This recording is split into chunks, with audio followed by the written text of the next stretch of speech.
Olha, chegar naquele ponto em que o treino parece não dar mais resultado é super frustrante, né?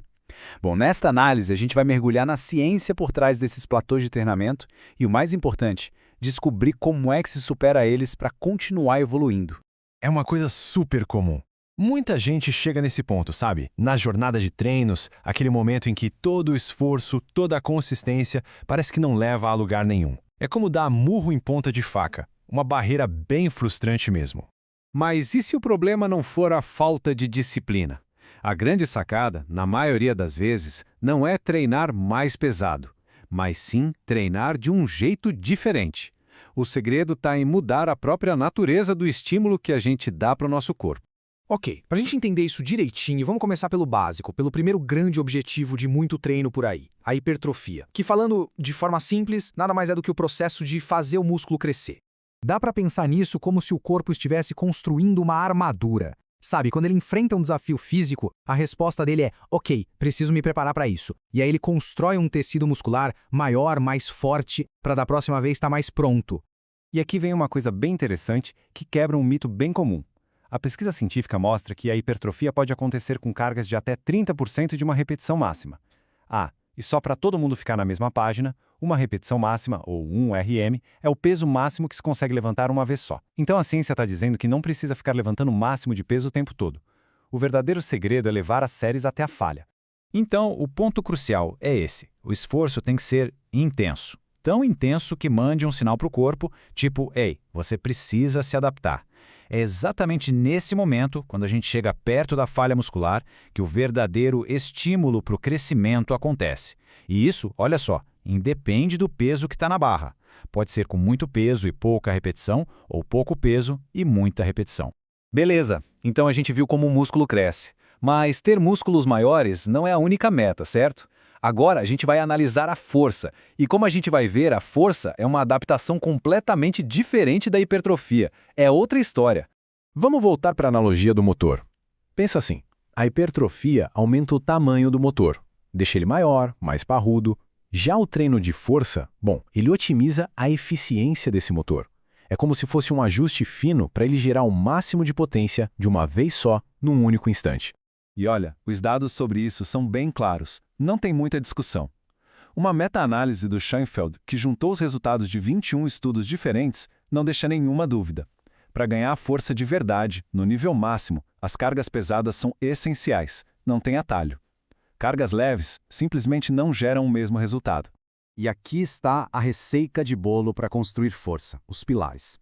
Primeiro, carga alta, acima de 80% daquela repetição máxima que a gente falou. Segundo, poucas repetições. E terceiro, descanso longo, de 2 a 5 minutos entre as séries. Por quê? Porque é o sistema nervoso que está sendo treinado aqui e ele precisa dessa intensidade alta e de um bom tempo para se recuperar e se adaptar entre os esforços.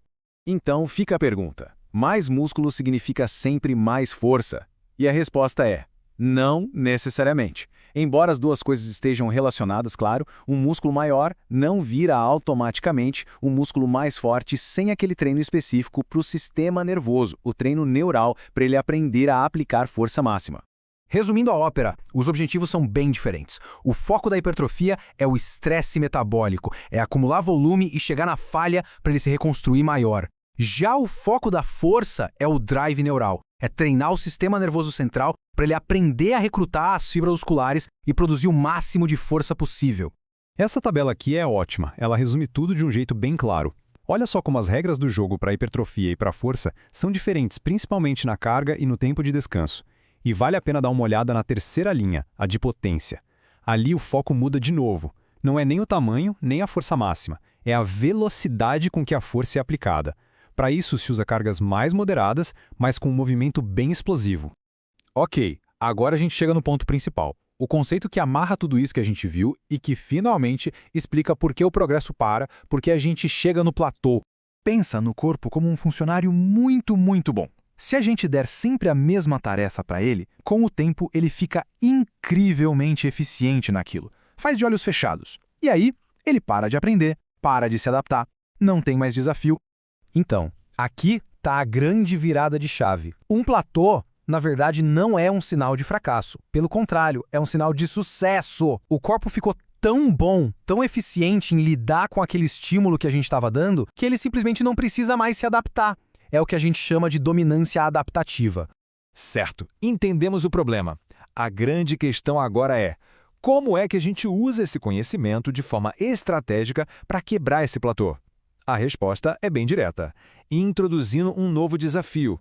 E aqui vai uma estratégia bem prática, um plano de 4 a 6 semanas para quem está estagnado no treino de hipertrofia, por exemplo. O primeiro passo é reconhecer, ok, meu foco tem sido só esse. O segundo passo é introduzir um estímulo que o corpo não domina, como um período, um bloco de treino de força. Terceiro, por essas 4 a 6 semanas, mergulhe nesse novo treino seguindo as regras dele.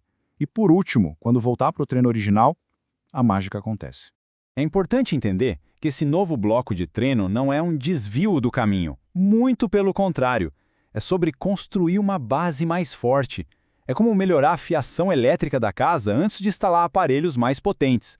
A gente está melhorando a capacidade do sistema nervoso de recrutar os músculos.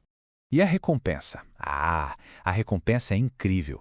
Os ganhos de força que vêm desse novo bloco se traduzem diretamente em um treino de hipertrofia muito mais eficaz. De repente, vai ser possível levantar cargas mais pesadas por mais repetições, criando um estímulo para o crescimento que o corpo nunca viu antes. E aí, adeus, platô. E olha, essa abordagem não é coisa só para atleta de elite, não. Entender como variar o estímulo do treino é algo fundamental para a saúde e para a nossa capacidade funcional no dia a dia a longo prazo. É sobre treinar de forma mais inteligente. Então, a lição que fica é essa. Vamos parar de ver os platôs como um muro, como uma falha. Eles são, na verdade, um convite, uma oportunidade para desafiar o nosso corpo de um jeito novo, mais inteligente e, no fim das contas, muito mais produtivo. A pergunta é: qual novo estímulo vai destravar o próximo nível?